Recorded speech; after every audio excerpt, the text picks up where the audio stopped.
Best believe I'm taking breaks in the middle of this recording, bro. Alright, in today's video, we're going to get into the things that I think should be introduced in Splatoon 3. And this is literally everything, okay? I'm going to address fixes to the game before I get into my completely new ideas because, you know, fixes are more boring and they're also going to be a little bit more spiteful. Language warning, by the way, if you're a little... You know what, let's not start off like that. If you are sensitive to language, then, you know, proceed with caution. Without any further ado, we got a lot to get into, so let's get into it. The first thing that needs to be fixed is the ranking system, bruh. I'm not even playing around with this one. The ranking system needs to stop punishing me for my teammates being complete shit. I'm being hyperbolic, but the real issue is that the system is too punishing and rewarding at the same time. But let's not pretend that that never happens. Like, I go 15-6, and this asshole on the other team goes 4-1, yet he's reaping complete benefits while I'm getting completely fucked over.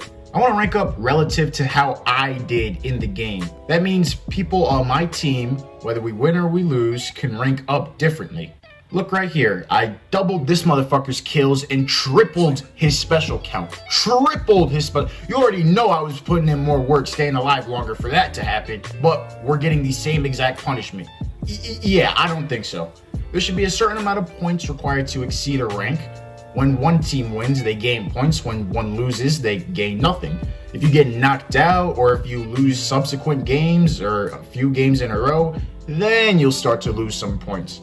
If you ink past a certain threshold or get a certain amount of kills, maybe you complete some objectives credits, time on the tower, time holding down the zones, you know, then you'll gain even more points upon a victory. This will encourage players to play the objective and will teach lower ranked players to be more of a team player. Furthermore, if a player, for instance, isn't good enough to be within a certain rank that they're stuck in, they're more likely to get motivated to leave it. I feel like that would be more conducive than demoting a player's hard-earned rank because they lost a couple of matches. I'll give you an example. To rank up from rank A to A+ would require, let's say, 500 points for the sake of this argument. You start at 0 points while you're going from A- to A, right? Obviously.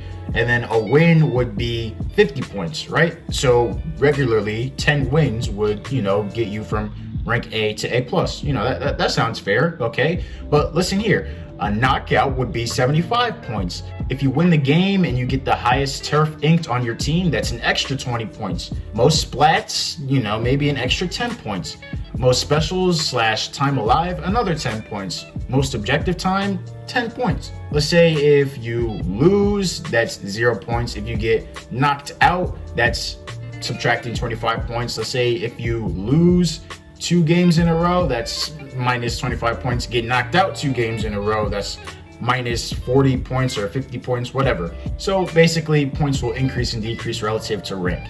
Oh yeah, and if the enemy team wins off of an overtime, it should mean shit for me.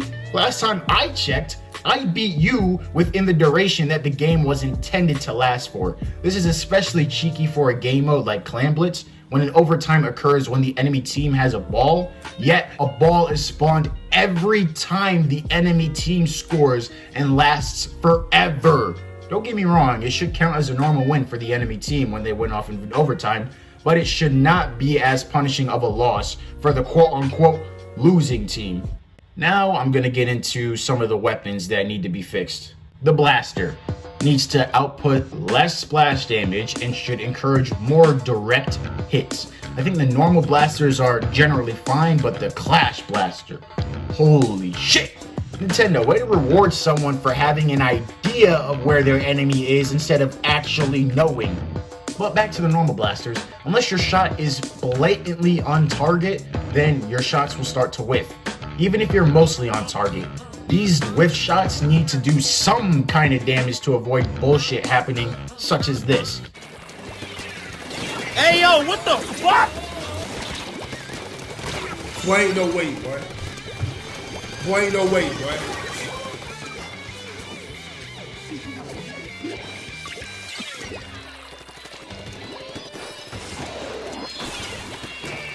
Hey yo, what the fuck? Boy, ain't no way, boy.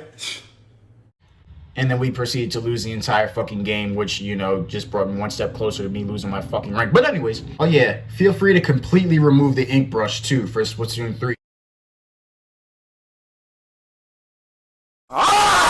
Fuck! Damn, dog. It's the most skillless and annoying weapon in the entire game. Next, please severely nerf all of the end zaps. I cannot take you as a player seriously if you use any variant of an end zap past the rank of Turf War. That's level 10, if you didn't catch that.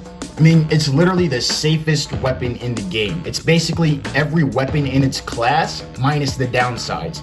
I mean, some RNG or reduced rate of fire would be nice to see if this asshole of a weapon does make a return into the third game. For the dualies, I mean, make the fucking rolls or the recovery faster or something. I mean, damn. And stop making one line of fire after I roll. I mean, those two things combined makes this feature like one of the most useless in the game. It's like, oh, we're gonna add a roll feature to the dualies, but to make it not so overpowered, we're gonna literally make you a sitting fucking duck whenever you wanna move in respect to how your weapon is supposed to be played. Sorry, my bad. Oh, it's annoying as shit. I mean, it's possible for you to go on tangents with the shit, but I mean, like, still, it just promotes the use of a safer kind of weapon, like the shooters. Speaking of which, the .96 gal will either melt you faster than the speed of light, or is a whiff machine. I mean, literally, I get one kill, nigga's dead instantly, and then here's this next kill right here, and what the fuck? Just define its use for the next game, please. Snipers or chargers or whichever term you prefer are so hard to learn. But once you do learn it, it's generally overpowered.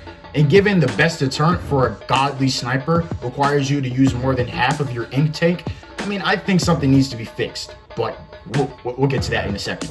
The third thing is voice chat, either in-game or on the Nintendo Switch. I don't think we need it for normal games, but when people want to party or play League, it's very inconvenient to use anything other than the fucking head jack on your Nintendo Switch.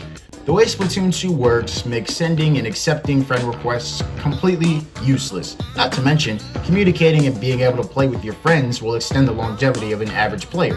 Trust me, it's fun playing with other people, and Splatoon is a team-based game which forces you to play solo. How retarded. I need Nintendo Switch Online to have a party chat system by the time this game comes out. And I am not playing. Fourth thing is weapon slots. Speaking of things being retarded, I mean, why do I have to look fucking stupid just to wear the gear that I want to wear? Y'all are flexing and flaunting all this customization and new gear looks in the Splatoon 3 trailer, knowing damn well you're gonna randomize it with 4 abilities that go fucking stupid together. Why can't I wear the shit I want to wear with the shit I want to wear? I'm sorry. I mean, why can't I wear the gear I want with the ability I want? I can't shoot a blaster without whiffing shots, talk to other people, or look good in this game? What the hell? I'll tell you this one more time, Nintendo. Limit the amount of overall abilities allowed on a single set, like 6 main power-ups in total or some shit like that. Then you can stop making gear abilities 2 pains in the ass to get in the first place. Now let's get into game modes. Tower control is perfect, besides some maps having very shitty paths.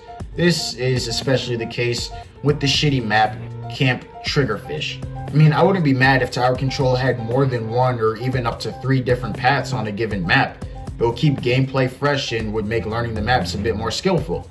Splat zones is very good, but sometimes it feels like I have to ink every single pixel of the zone in order to capture it. Maybe that's just me. But maybe for seemingly bigger maps of the game, the zones can change mid-game, kind of like Hardpoint in Call of Duty. Just not as often, maybe like once or twice in a given game. Rainmaker is, it's shitty as hell. Doing good amounts to nothing in this game mode. More specifically, a single push could amount to a cheeky win. I mean, you give us 5 minutes, a lot of bullshit can happen. The enemy team can sneak past you or some bullshit and get like a score of 5, and then you could actually be putting in work and then get a score of like 20, and then, oh no, because of that one move, you lost. I feel like there needs to be a prerequisite before smashing the Rainmaker onto the goal. maybe something needs to be charged up, or if the Rainmaker needs like 1 or 2 kills before it can be applied to the goal, I feel like that would be a lot better. And for Clam Blitz, stop spawning in a fucking ball whenever someone scores. Like, what the fuck? I think that's everything in terms of actually fixing the game internally. So now I'm going to introduce some quality of life fixes and then some new game ideas, getting less spiteful in that order. My picks for quality of life changes starts with the schedule. Nintendo, stop fucking with my life and allow me to play any game mode I want at a given time. If anything needs to be on rotation, it's Hasashi Nogami's employment status. I'm joking. If anything needs to be on rotation, it's the maps and not the game modes. Unfortunately, I have been plagued with the curse of growing up and needing a job in order to live. Now, having a job, Nintendo, takes a good chunk of your time in the day. And because of that, me, and according to statistics, the majority of people who play your video game can't play it all the time, or wait for a preferred game mode to come on. And who the fuck told you to disable Salmon Run? The purpose of that was, oh wait, I'm asking a question which has no real answer.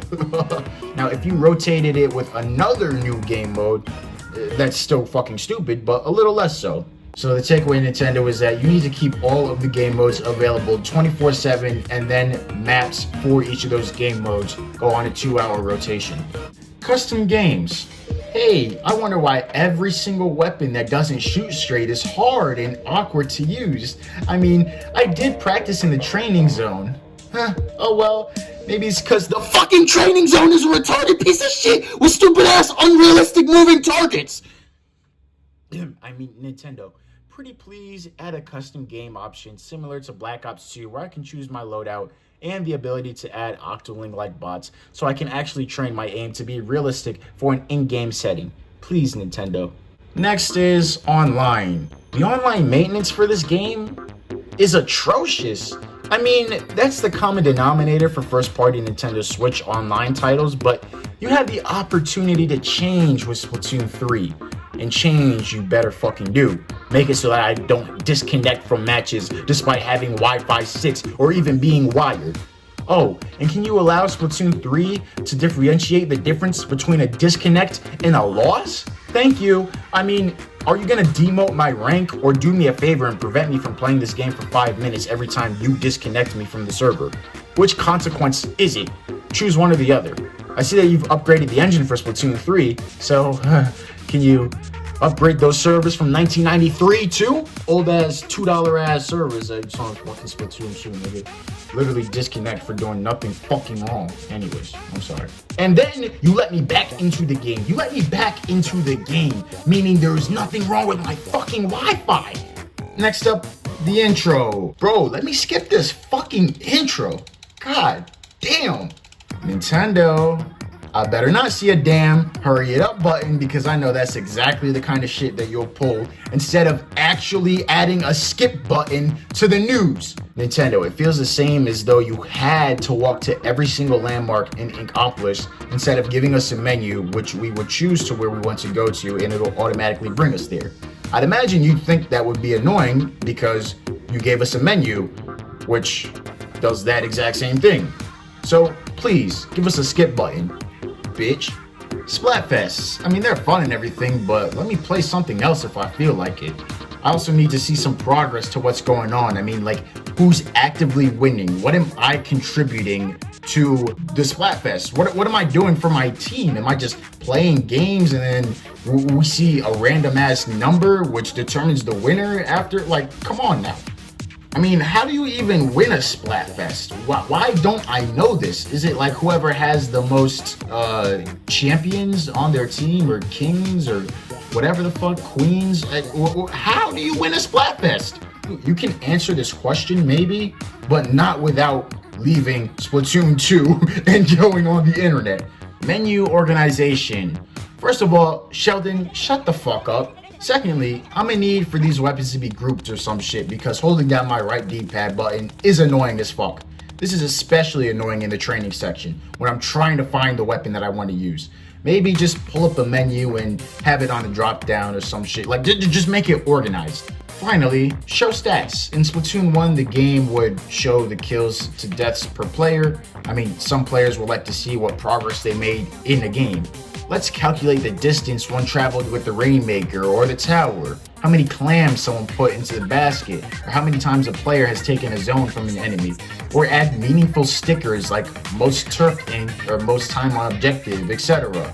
This could in fact be in a separate and optional screen. I'm not trying to get caught lacking looking stupid as hell when we lose the game when I only had 3 kills, yet I traveled the most distance with the objective and basically carried my team. Alright, and that sums it up for quality of life. And now for my new ideas, and since these aren't fixes that, you know, I have resentment for, you know, and I'm asking for these things to come in the game, I will come a little more humbly this time, okay? I promise. First up, achievements / calling cards. A new way to implement gear, cash, even experience, or maybe even calling cards that show up whenever we call a special, or when we look to see where we want to teleport or jump to on the map, in the game, or even in the end game screen. These incentives could be done through achievements. Splat a player to prevent them from calling in an ink storm 10 times, or splat a player within 2 seconds of landing from a super jump. Prevent a player from super jumping back to spawn. These are all examples of achievements. Get 100 kills with an Inkzuka, or ink 100,000 points in total. You know what I'm saying? Like, Call of Duty has hundreds of these kinds of achievements, and it expands the longevity of a game. Camouflages. This brings me into weapon camos. Splatoon 2 has a lot of potential for different camos. These, of course, will be locked behind the achievements that we just spoke about. These new weapons look pristine and everything, but, you know, we gotta mix it up a bit. This fucking bland-ass, bleak-ass bow and arrow, I will not be rocking that shit, okay? If you don't change the colors of that, I'm not rocking it. Some camos can even be animated, or at the very least, you know, color changing or something like that. I mean, ink changes colors, you know, and I think different specials should have different camouflages as well. Maybe we can make it so that they match the gear that we're using. Since this game will allow you to wear the gear with the abilities you want, right, Nintendo? Then the customization will be at its peak. 2 or 3 more game modes. For ranked, we do need like 2 or 3 more game modes at this point just to keep it fresh. I mean, I don't have any ideas for this department, but I will just tell you this. Do not add that 8-ball game mode into the game, because I'm most definitely not pushing an 8-ball around the map. We'll push it around the map if they add it into the game. Shut up. LTM / new turf game modes. I mean, these LTMs or limited time game modes will have their own separate category, just like Turf War and Ranked. I mean, just like Epic Games, Nintendo should come up with cool and fun modes to put in their game. Maybe a team deathmatch, you know, just copying the objective, don't call it team deathmatch.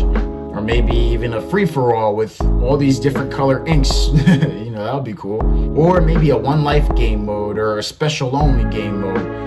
Whenever there's a Splatfest, you know, it could take up this new LTM slot, since Splatfests are a limited time mode. Tournaments. The fullest extent of competitive Splatoon shouldn't be players getting together, communicating on Twitter and Discord to get a total of $80. I hate to compare Splatoon to a shitty ass game such as Fortnite, but I mean, at least Epic Games makes their tournaments coherent. Get Division 8 and place high enough in a couple of 3-hour tournament sessions to qualify for the big tournament.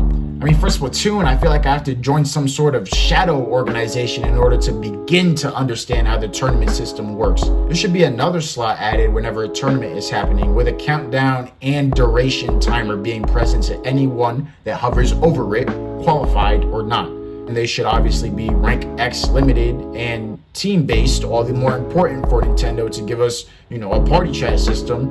And maybe this can be a much easier prerequisite into getting into the Splatoon World League. You know what I'm saying? Like, come on, bro. Make this, if you make it apparent to everybody that plays the game, then people are gonna be more excited to see who actually got past all the prerequisites, who qualified for this tournament, who is taking home that trophy.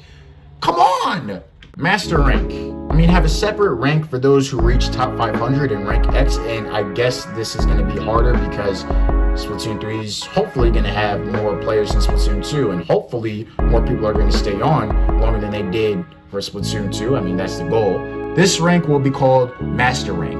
Next to the player's name could be the number 1 through 500, representing where their position is on the leaderboard. This won't interfere with the kind of lobbies they get into, but it will give them a title rather than just top 500, that battle icon on the side of their shit. First of all, Nintendo, you guys just need to go ahead and fix the X ranking system. I should have told you this way sooner. First of all, it starts off completely arbitrary, like a win can get you +2 or +32, and then a loss could get you -2 or -50. Like, it's so arbitrary, but the higher you get in rank, the more unfair it becomes. But let's say someone's feeling masochistic one day and they go for the top 500 position. They'll probably get like +2, +3 upon multiple victories, sometimes +0. And then upon one loss, they can lose up to 40 or 50 points even. It's really unfair. And the second problem with X rank is that there's no separation between the X rank player pool at all. 2100 power level players and 2700 power level players can be intertwined in each other's lobbies, which is essentially putting someone who's at C- rank in a lobby with somebody who is an S+. Player count. Simply allow us to see the player count in each game mode, and especially since we're going off the basis that all the game modes will be available at a given time, give us an idea of where we're at in the game. In-game Splatnet/item shop. Full sets of gears sold at once, i.e. Emperor gear for a bit more coins, and then it could even be worth Super Sea Snails or something. Finally, go on Splatoon 3 on ArtStation and look at everything besides the in-game concepts. Things like the Mako missions and outfits that you unlock after doing crazy challenges, and the Aeromist Cafe, and like the new gear that they have. I mean, it's all really, really cool. Link in the description. Yeah, overall, I want Splatoon 3 to be Splatoon 3 and not Splatoon 2.5. It seems as though the single player has this under control, but based on what we've seen from the multiplayer, it's not all that conclusive. Things need to change in the game internally in order for the series to take a step forward. Things need to be more impressive within the game, with new weapons and specials and new maps. But I mean, if you only add that, then it just becomes Splatoon 2.5 with the new graphics and the new engine and stuff, and a few new features. I mean, that's cool and everything, but that makes it Splatoon 2.5. We need to see better quality of life changes, definitely a better online infrastructure, and of course an achievement system to expand the longevity of their game. I can't stress this enough. Nintendo, I'm looking forward in seeing your next step. And for all you guys that made it to the end, I love you all, and have a good rest of your day. Why did I say it so awkwardly? That shit was, have a good rest of your day. Have a great rest of your day, guys. All right.